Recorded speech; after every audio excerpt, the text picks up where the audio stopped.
Après avoir visité le Rwanda, la rizicultrice burundaise Mathilde a partagé les informations sur le système de riziculture intensif, ou le SRI, avec tous ses voisins du Burundi. Et ses voisins ont adopté les techniques du SRI pour leur propre production de riz. La première chose dont ils tiennent compte, c'est que pour que le système de riziculture intensif fonctionne bien, il faut repiquer des plants très jeunes. Mathilde explique un autre principe, c'est qu'au lieu de repiquer plusieurs plants dans un seul trou, il faut repiquer un seul plant. twunguye ubumenyi twimbura byinshi kandi twateye bike ku hegitari hambere twaronka intunzeye amajana abiri toni zibiri nizo twaronka ariko ubu turamaze kugera ku itoni zitanu zine n'inusu bamaze kubona umwimbu mwisarura ku muceri uherutse barabonye yuko ari akarusho kanini kandi niba utarimye arabona uruhombo afise.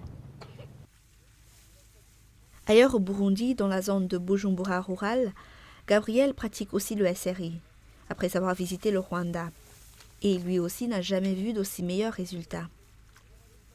Kwimbura kuko mu Rwanda batweretse gushika ku byana 60 muga twe tumaze gushika ku mivyaro 80-90 tuko tuduba kwijanana.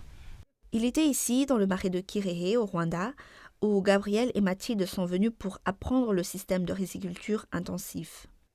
Les producteurs qui les ont enseignés n'ont jamais voulu retourner aux méthodes traditionnelles. Depuis qu'eux-mêmes ont appris ces méthodes, de producteurs venus de Madagascar, où le SRI avait été développé en premier lieu. Tutaratangira uburyo ntubura amasaruro twarabakene kuko ntabwo twasaruraga umusaruro kandi twashoye imbaraga nyinshi. Wasangaga abana batiga neza, wasangaga abantu imirire itameze neza ndetse no kwambara neza ntabwo byari bwazi. Ubu rero tugasanga uburyo ntubura amasaruro ari uburyo bwiza cyane bumaze kutugeza heza. Nubwo tutaragera aho twifuza cyane, turashaka ko rwose nibura ubu tumaze kugera kuri toni 8-9 ariko turumva haranira kugira ngo tuzagere kuri 12 kuri hegitari.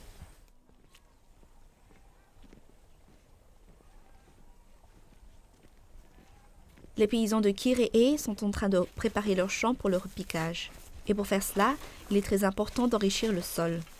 Beaucoup d'experts conseillent l'usage de compost organique et ici au Rwanda, un grand nombre de paysans produisent leur propre compost à partir de la biomasse végétative ou ils utilisent du fumier. L'usage de ces matériels naturels aide à nourrir le sol et à l'enrichir, ce qui donne aux plants les substances nutritives dont ils ont besoin pour se développer. Ce paysan malgache utilise un compost fait de matières végétatives comme la paille et les mauvaises herbes. Il utilise aussi l'azari du Canada, connu comme le gingembre sauvage, qui est un excellent ingrédient pour le compost puisqu'il ajoute du phosphore au sol. Et ces paysans burundais-ci utilisent la crotalaria, un plant qui se trouve dans toute l'Afrique et qui est une matière parfaite parce qu'elle est légumineuse et très riche en azote. Nourrir le sol, améliorer sa structure ainsi que sa fertilité, permet aux plants de se nourrir du sol même. La combinaison du SRI avec une bonne gestion du sol peut produire d'excellents rendements à long terme.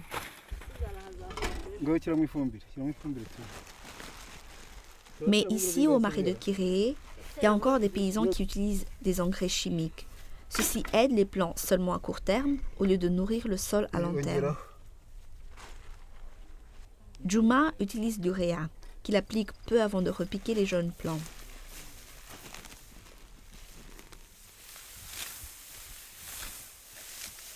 Le SRI était développé dans les années 80 et jusqu'en été 2012, plus de 5 millions de paysans dans plus de 50 pays du monde avaient adopté cette méthode.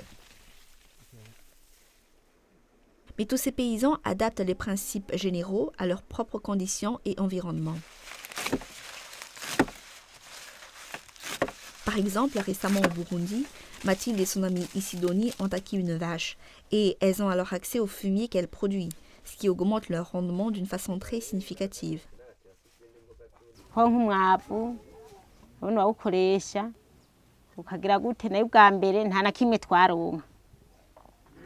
Wagiye no mu ndimiro uko wabitera ariko wasoroma wateye kamwe wasoroma kamwe nyene wateye tubiri wasoroma utwo tubiri nyene ntitwigara tuvyara mugabo ubu uteye kamwe kunguka nk'intete nk'ijana n'izindi zikarenga n'ijana n'itanu mbere watomboje ugatabira neza uraronka n'intete amajana 2.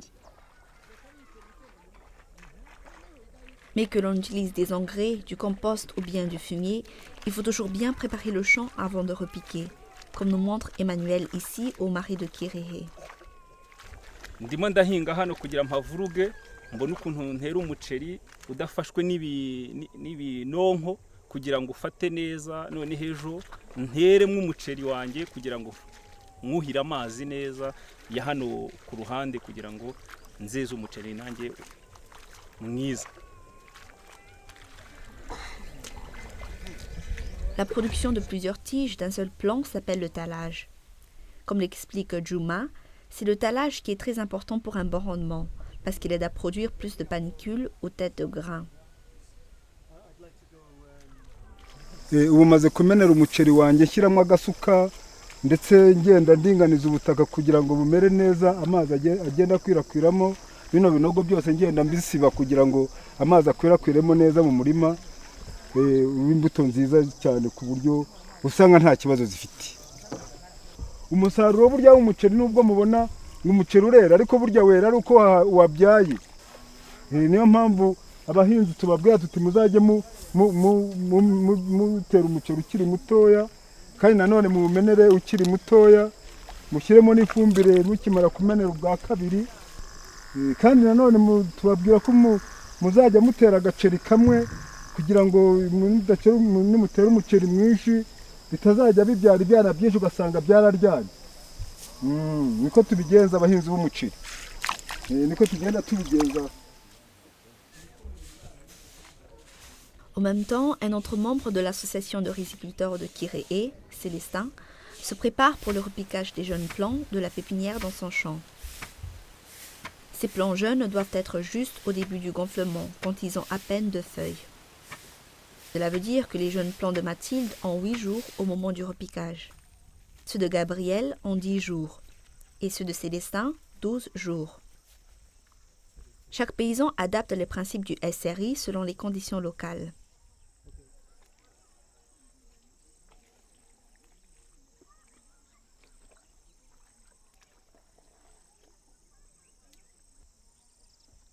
Ubu rero iminsi umuceri wanjye urayirangije nkuhumbitse.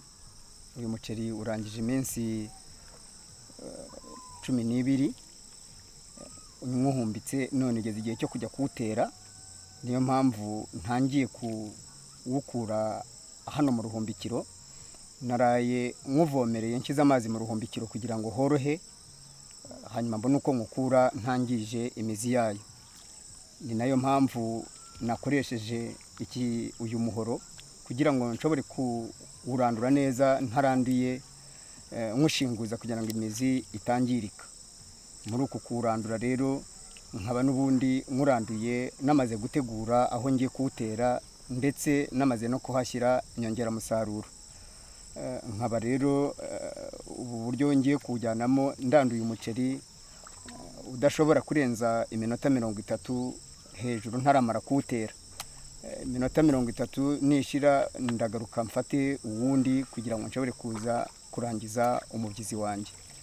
Uyu muceri rero urangije iminsi n'ubundi koko 12, ariko nkaba nteganya ko utazarenza iminsi 15 hano mu ruhumbikiro nzaba namaze kurangiza kuwutera. Niyo mpamvu ndahangaha ndagira ngo njye gutera iyi mbuto.